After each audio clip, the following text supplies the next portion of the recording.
riding on the streets, it's a reminder that these streets aren't just for cars, they're for people. And when we're out there, everyone's so nice. They wait for us, they stop when you have children with you.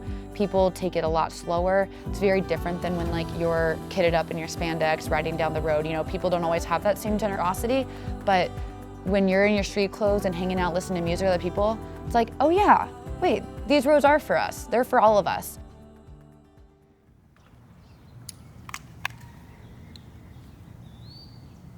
Well, I grew up outside of Northern Virginia, grew up on a farm. We had chickens, we grew food, we didn't have many neighbors. It was pretty out there on gravel roads. And at that time, like, I knew nothing about gravel riding. I didn't know people sought out gravel roads. We would drive to the end of the gravel roads to bike at that point. I never imagined growing up in the valley though.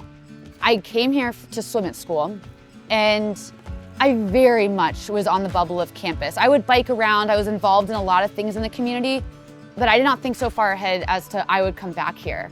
But I did know I loved the pace. I ended up taking a job at JMU after grad school. So I came back to the valley, and I didn't expect to live here permanently. I was living out of my car. I was like, I'm just gonna live here for 3 months. I brought my bike, brought my commuter bike, because I would use that around campus when I was working. I don't know where I was planning to go next. I found a group ride.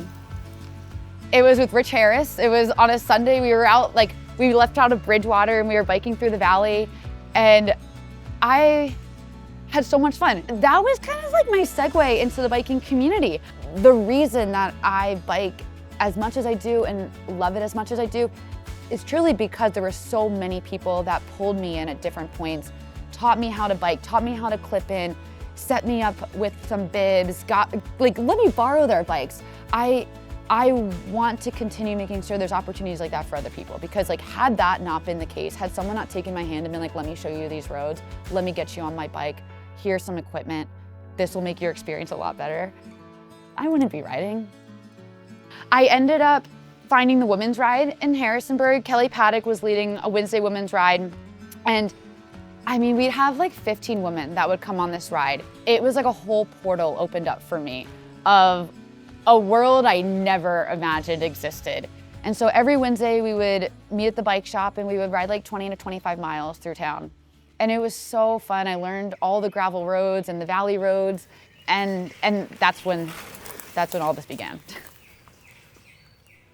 The transition from going on those group rides to being in my role, a very community-facing role now, was another step I never anticipated for myself. I'm kind of someone that when they like something, they love it. They're all in. And so once I got into the biking community, I just was all in. I was going to all the group rides. That was my socialization with friends, was going out on bike rides. And so the coalition is such a keystone and key part of this community that I would start showing up to coalition events. They had Bike Anywhere Day, which was formerly called Bike to Work Day, at Court Square, and it was 2019. And like, that was one of like my first events that I really remember showing up to something with the coalition. That's when I knew I was like, I need a job that's active for me and where I'm out in community. Like, I cannot be at a desk. And like, I was so energized by it. It was such a fun morning, and everyone stopped by on their way to school or their job or to the grocery store. And gathering with like 100 people at Court Square, having breakfast and hanging out, I really loved it.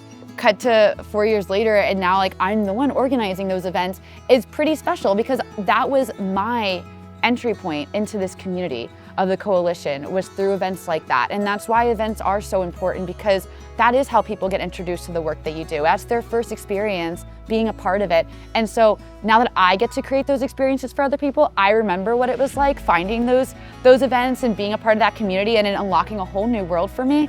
And so I want to be the one to create that for other people too.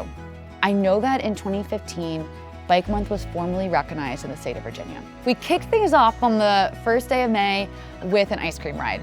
And we did an ice cream ride in Harrisonburg. We started at Klein's, we ended at Klein's. super friendly.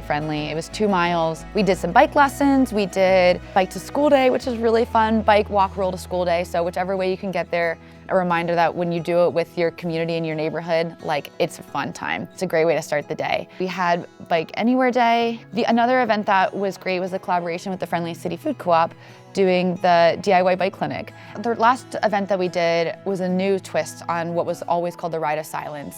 And the Ride of Silence is a ride that honors those whose lives were taken by drivers of vehicles.